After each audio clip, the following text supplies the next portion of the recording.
And take one of these mighty machines out. Something new this year. He's a man about town. He's done stuff. Sold my wife on a once-in-a-lifetime adventure. Have some amazing cars here. Hey, that's Ed 10 from the Northeast Land Rover Club, USA finalist. Hello, my Rover friends. I am at the entrance of Destination Defender 2026. This year is really special. They're going to announce the winners of Defender Trophy.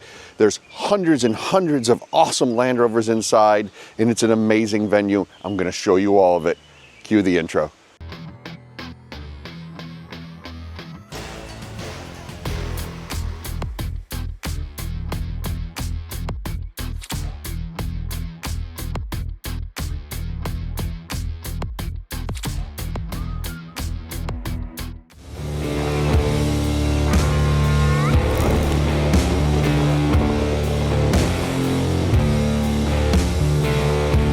As you make your way up the hill, you're going to come up to a check-in reception area. They're going to hook you up with where you need to go. We're going to go to the campsite, check out all the cars that are already there, and then we're going to waddle around and see everything Destination Defender has to offer.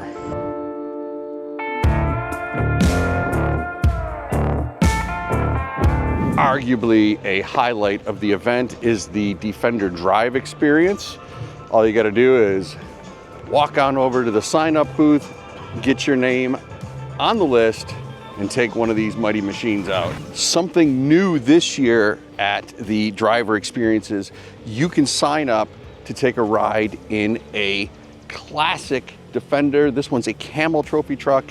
You can take a ride with a legend. Jim Swett is the one I'm going to sign up with. It'd be great to catch up with him. Matter of fact, let's hop in the car and see what old Jim's up to. I am here with my good friend Jim Swett, Camel Trophy legend, Land Rover trainer extraordinaire, and he is taking me for a ride around the property at Destination Defender. And before I get Jim to tell you some great stories, I want to tell you my favorite Jim story. I was just invited to help Land Rover at an event, something very small. I think we provided some treads, and I met Jim and I got to actually sit down with him a little bit. And he says to me after the work day is done, "Do you want to go get a beer with us?" And it was one of the nicest, kindest experiences I've ever had. I got to go sit with a hero, and he paid. So, Jim, now that I set you up for that, Jeez, I figured say something nice about me. I figured it was going to be high lift jack in North Carolina. Oh, so that's where I figured you were going. No. It was it's the real experiences that make these events so special. You know, Absolutely. We're all attracted to the cars. We love the lifestyle, but it's the community, right? Yep. You know, you come back here, you can drive any car you want, but you're driving this brand because of the community. Is my Absolutely. opinion. Yep. I love them. Yeah. I actually would consider building, not a Camel one, but I'd consider doing a 110 that wasn't as rare as my vehicle, you know? Right. So that way I could have it in the woods a little more and not care as much, you know? So that's my other option too. So in case people watching my stuff don't know, give them a brief rundown of your history. So, well, I've always loved Land Rovers even since I was a very young child, but they were usually out of my price range. And I live in New England, so you pretty much find them either in powder form, right? Or they're too expensive. So I got into this world basically driving, Toyotas, GM products, always thinking about Land Rovers and stuff. And then I think in 1990, I almost tried out the same year Fred, which would have been cool if Fred and I were together. Right. So in 90, I got, in 89, we got married. In 90, I saw my first ad for Camel Trophy. I'd heard about it a little bit, but I'd never seen the ad like, hey, do you want to try it? So I sent in my app and stuff and sent in for an application and to send my resume back in 90. And then when I sat down with my wife and realized it was going to take 65, 70 days that year to train and get out there and do it, I was like, you know what? Starting a new job, all that stuff, building a house. So shelved that idea for a few years. Then all of a sudden, 94 rolls around. I see a little blurb. Ultimate Adventure. Sign up if you think you've got the stuff or whatever, Right. in one of the four-wheel drive magazines. And I had already done, a bunch of cool stuff before then. So because I've been wheeling since I was a kid, They always say don't go wheeling, alone and at night? Yeah. And 90% of my wheeling up until Land Rover was alone and at night. Because, after work, you got to do something. So anyways, read about it in 94, put my resume, my app in, and sold my wife on a once-in-a-lifetime adventure. I found out that you can only sell your better half on 3 or 4 once-in-a-lifetime adventures before they start catching on real good. It was one adventure, but for your whole life. That's what I call it now. Listen, it's just a continuation, right? All right, just outside of the driving experience is the camping. Destination Defender offers several camping opportunities. They've got yurts that they're calling glamping. You can bring your vehicle in and have the campsite all set up. Farther back is the vehicle camping. That's where we are. And in between is all of the finalists for the Defender Trophy.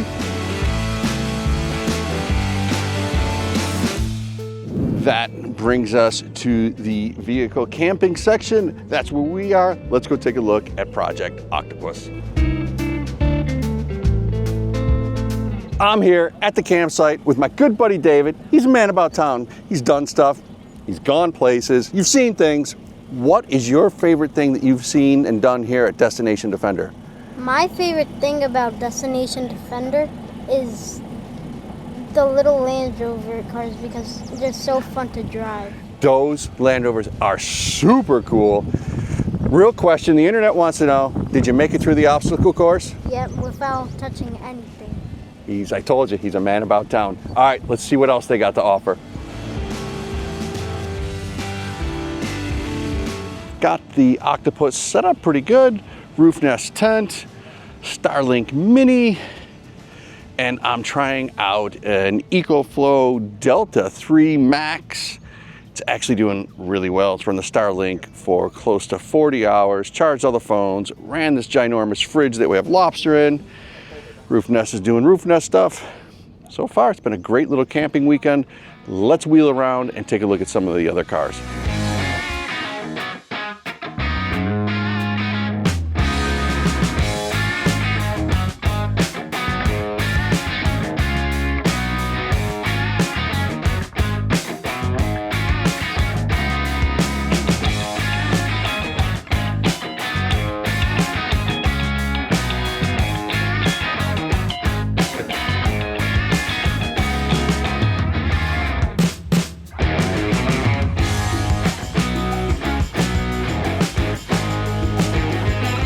A very unique setup they have.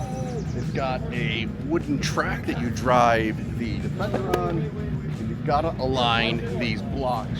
You get 2. One's blue, one's white, and they move the car along. You can't let a tire fall on the ground. Let's have a look. So he's got to go a little bit more forward and just get that tire to dangle so we can get that blue one out. Because if he lets that tire dip just enough, Then it's gonna over. create a pinch. Yep. He's never gonna get it in. All right, here is another amazing fun place. If you have a child or your inner child, you gotta check this out. Look at these remotes. Hey, that's Brent, we know him. He has an orangutan as a pet.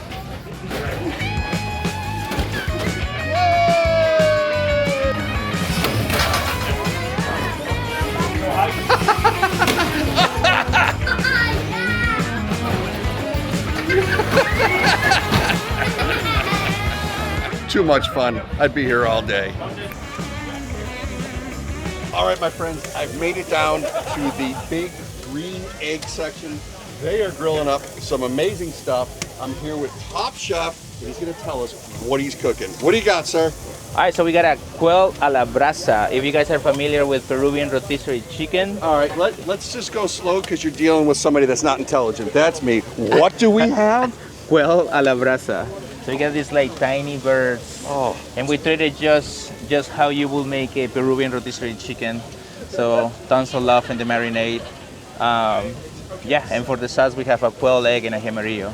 Oh my God. Yeah, should be delicious. It smells amazing. I'll report back. Let's give this Peruvian quail a taste. Anybody out there? There's bones in quail, just so you know. I found out. Oh my God. I'm not saying that because the guy was so nice to me. This is delicious. I don't know what I'm talking about, but it's almost got this spice to it.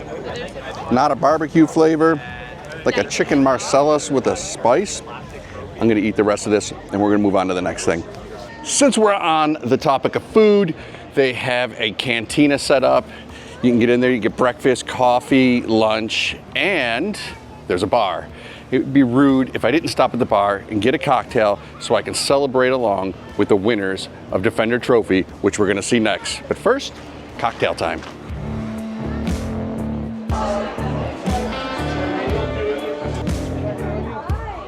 All right, we are in what they call the barn, and it is loaded up. There's some heritage vehicles. We're gonna take a quick look at that. And if you want, you can do a little bit of shopping. I might buy a rhino. All right, let's have a look at these vehicles, and then on the main stage, we're gonna find out who wins Defender Trophy. They have some amazing cars here. Pollyanna's right there in the background. I actually sat in that vehicle once at Mar, but let's take a look at the star of the show, the Defender Trophy. I love that they left it dirty. Kind of a fan of that company. As much as I love this Defender Trophy, I may have spoken too soon. They have an Octa in the, hey, that's Ed Tetton from the Northeast Land Rover Club. Ed Tetton the third. They've got an Octa in the livery for the car. Let's take a look at that, and then onto the main stage.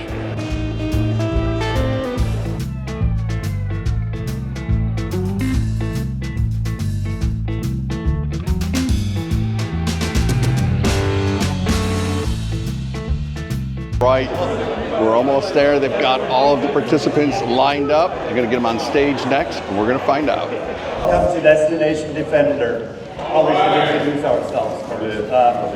Rory, you go first. Good afternoon, everyone. My name is Rory Beattie. I'm the president of Jaguar Land Rover in Canada. Thank you for being here. And I'm Joe Eberhardt, President and CEO of Jaguar Land Rover North America. And it was a long road to get here. There were more than 1,000 applicants, 120 that were selected to go on to the semifinals or the waves in British Columbia, and now we're down to the last 12. So audience, please give a huge round of applause.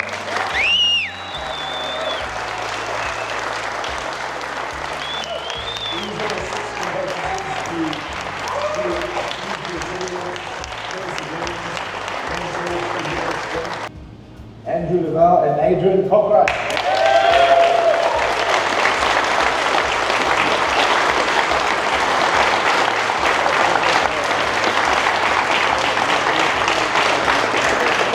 I don't want to block you.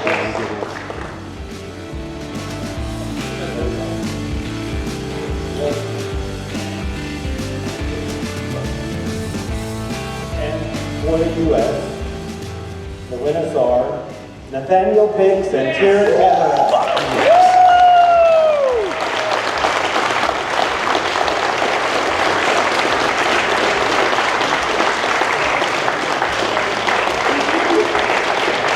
You have to edit that out.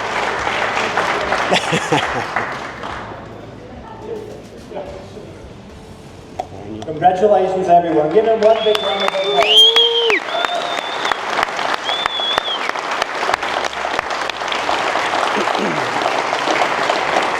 All right, my Rover friends, that about wraps it up, except for I am here with Tyron, USA finalist, Ken Cameron's son. Jesus, we're so excited. You're gonna win, right? Yeah, planning. He's gonna win. Be sure to follow. Bonus content, I was down at the eatery, met with Mr. Green Egg himself, and he says, would you like to try out a green egg? So I got my main man David, Marco, and Big David here. We're gonna try out the green egg. We're gonna throw the lobster tails on them and see what happens. I can tell you right now, this thing is cool. David, touch that with your tongue. Let me know if it's hot.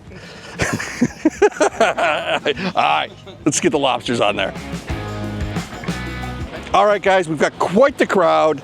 The lobsters are done. They have turned orange. We're gonna get them out of the table, have dinner, and call it a night after maybe a glass of wine, or 2, or 3, or 4. Let's take a look. All right, my friends, thanks for sticking around to the end. Hope you enjoyed the video. Be sure to follow.